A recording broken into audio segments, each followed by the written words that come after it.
नमस्कार। आज के इस एक्सप्लेनर में हम एक ऐसे रहस्य की गहराइयों में उतरने वाले हैं जो किसी साइफाई मूवी से कम नहीं लगता। बे ऑफ बंगाल के बीचों बीच एक ऐसी जगह छिपी है जो बिल्कुल अनजान है। मैं नॉर्थ सेंटिनल आइलैंड की बात कर रहा हूं। एक ऐसी जगह जहां बाहरी दुनिया का कोई नामो निशान तक नहीं है।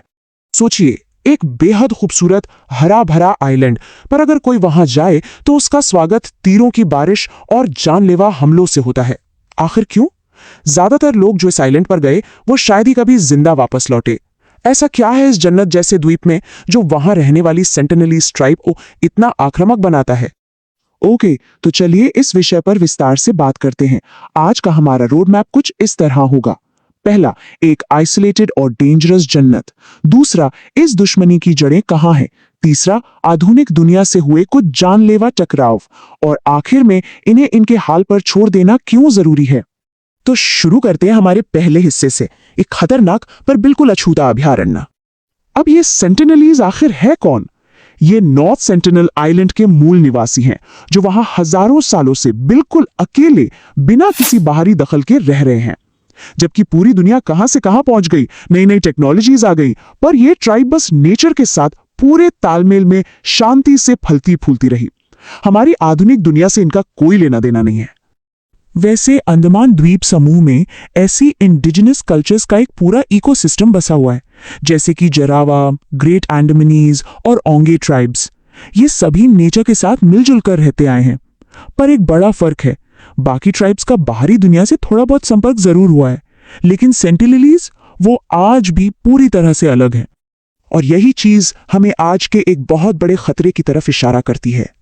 एक तरफ ये प्राचीन पवित्र जमीनें हैं और दूसरी तरफ उन पर कब्जा जमाते हुए लग्जरी रिजॉर्ट्स और सफारीज। टूरिज्म का ये बढ़ता हुआ दबाव इन ट्राइब्स को खतरे में डाल रहा है। ये कोई टूरिस्ट स्पॉट्स नहीं है दोस्तों, और इनका अस्तित्व इस बात पर निर्भर करता है कि इनकी जमीन को बिल्कुल अकेला छोड़ दिया जाए। अब आते हैं दूसरे हिस्से पर। इस दुश्मनी की जड़ें कहां छिपी हैं? एक बहुत ही दुखद सच।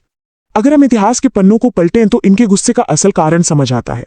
कहानी शुरू होती है 19वीं सेंचुरी के आखिर में, जब ब्रिटिश राज ने इनके आइलैंड को कॉलोनाइज करने की यानी कब्जा करने की कोशिश की।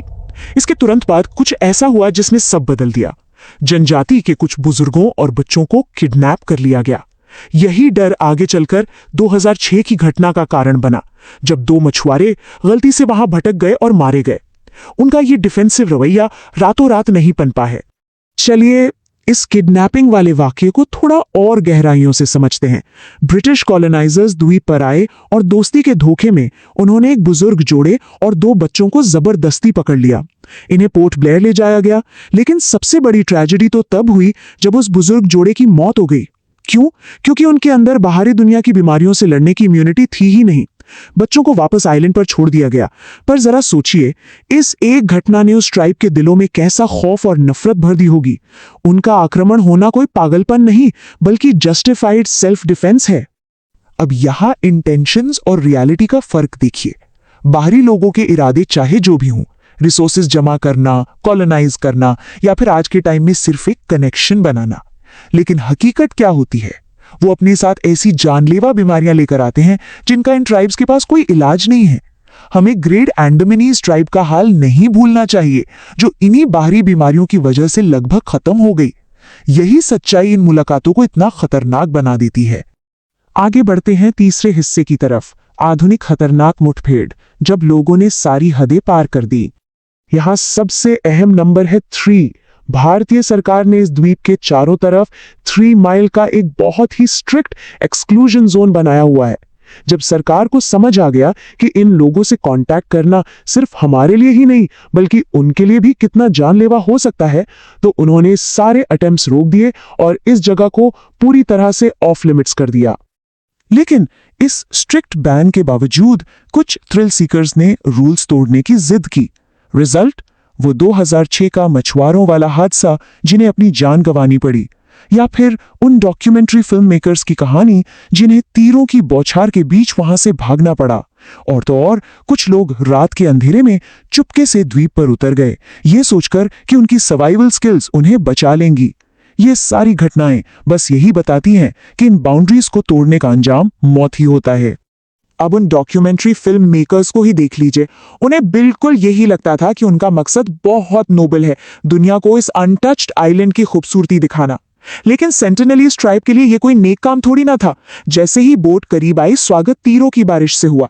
यह दर्शाता है कि अपनी दुनिया और अपने अस्तित्व को बचाने की उनकी जिद कितनी मजबूत है। और अब हमारे आखिरी हिस्से पर आते हैं, संरक्षण की आवश्यकता और मानव विरासत की रक्षा। ये बात बिल्कुल साफ है कि अंडमान आइलैंड्स की ये जनजातियां टूरिस्ट सफारीज का कोई तमाशा नहीं है जिसे दूरबीन से देखा जाए।